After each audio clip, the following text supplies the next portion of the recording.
예, 안녕하세요. 레츠코피아의 피아짱입니다. 이번 시간에는 국외 이전과 영업 양도에 대해서 좀 배워보도록 하겠습니다.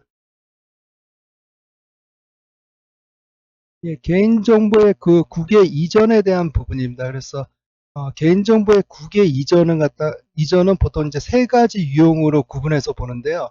첫 번째는 이제 제3자 제공형입니다. 그래서 기본적으로 예를 들어서 국내에 여행사가 있고 해외에 그 협력사가 있다라고 하면은 고객이 해외 나가기 전에 그 누구누구 나간다는 고객 정보를 갖다가 해외 협력사한테 보내는 경우 이런 것들이 제3자 제공형이고요. 그다음에 두 번째 같은 경우에는 콜센터 자체가 국내에 있는 콜센터를 쓰는 게 아니라 예를 들어서 중국이라든가 여기에 콜센터를 갖다가 뭐 자회사를 설립을 하고 국내 고객의 DB를 갖다가 해외 콜센터한테 보내주는 그런 해외 위탁형이 있을 수가 있고요. 세 번째로는 알리익스프레스 같이 해외의 인터넷 쇼핑몰 자체 사업자가 국내에서 그 쇼핑몰 활동을 하는 경우입니다. 그래서 기본적으로 거기서 알리익스프레스에서 구매를 하게 되면은 국내에 서버가 있는 게 아니라 예를 들어서 해외 뭐 중국에 그 서버가 있어서 중국으로 직접 그 개인정보가 넘어간다든가 이런 것들을 직접 수집형이라고 보시면 될 것 같습니다. 그래서 이렇게 그 개인정보에 대해서 두 개를 이전을 할 때는 왼쪽에 보시는 것처럼 정보 주체에 대한 동의를 받는 부분부터 해가지고 5개 항목이 있습니다. 그래서 그거를 그 중에 하나를 만족해야만 개인정보의 국외 이전이 가능하다라고 보시면 될 것 같고요. 그 다음에 어, 기본적으로 동의할 때 그 정보 주체한테 알리는 항목들이 있습니다. 그래서 그 기본적으로 이전하는 개인정보의 항목이 뭔지, 그 다음에 개인정보가 이전되는 시기 방법이 뭔지, 그 다음에 개인정보를 이전받는 자의 어떤 성명, 그리고 법인인 경우에는 그 명칭과 연락처, 그 다음에 개인정보를 이전받는 자의 개인정보 이용 목적이라든가 보유, 그 다음에 이용 기간, 마지막으로 개인정보의 이전에 대해서 거부를 할 수 있는 방법이나 절차, 거부에 대한 효과에 대해 이 5가지 항목을 정보 주체한테 알려야 된다라고 보시면 될 것 같고요.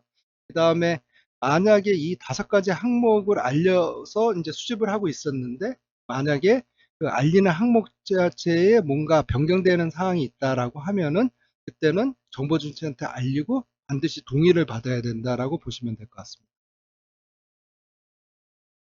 예, 업종별 그 국외 이전 사례들입니다. 그래서 기본적으로 뭐 온라인 업종 같은 경우에는 뭐 국내 서비스를 하고 있지만 그 해외 클라우드라든가 여기에 있어서 실제로 저장되는 거는 뭐 해외에 그 고객 정보가 저장이 된다든가 그래서 뭐 개인에 대한 또 접속 내역이라든가 서비스 이용 내역들 다양한 정보들이 뭐 해외에 이전이 된다든가 아니면 앞에서 설명드린 것처럼 여행업 같은 경우에는 여행을 하기 위해서 뭐 고객에 대한 정보를 항공사라든가 해외 호텔이라든가 여기다가 사전에 뭐 제공을 한다든가 뭐 이런 것들이 있을 수가 있고요.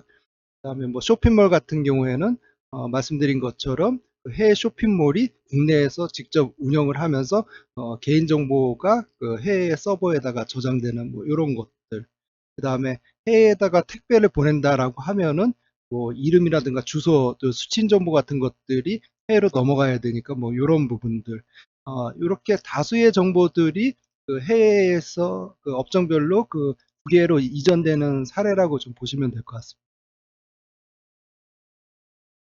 예, 다음은 그 영업 양도 부분입니다. 그 영업 양도라는 거는 여기 나와 있는 것처럼 그 영업에 대한 뭐 전부 또는 일부, 그 다음에 합병 등에 의해서 A사에서 B사로 그 개인정보가 넘어가는 거를 보시면 될 것 같고요. 그래서 그 개인정보가 이전하는 경우에는 일정 사항을 갖다가 미리 정보 주체에게 통지를 해야 된다라고 보시면 될 것 같습니다. 그래서 통제하는 항목은 개인정보가 이전한다는 어떤 사실, 그 다음에 개인정보를 이전받는 자의 어떤 성명이라든가 주소, 전화번호, 그 다음에 연락처 같은 것들, 그 다음에 만약에 내 정보가 그 다른 업체로 그 넘어가는 걸 원치 않는다라고 하면은 그 내가 조치할 수 있는 뭐 정보 주체가 그 조치할 수 있는 어떤 방법이나 절차가 뭐가 있는지 예, 이런 부분들에 대한 통지가 좀 필요하고요. 통지 방법으로는 그 서면 등의 방법으로 통지를 하는 거고, 만약에 과실 없이 연락처가 수집이 안 돼서 알 수가 없다라고 하면은 인터넷 홈페이지에 30일 이상 게시하도록 되어 있습니다.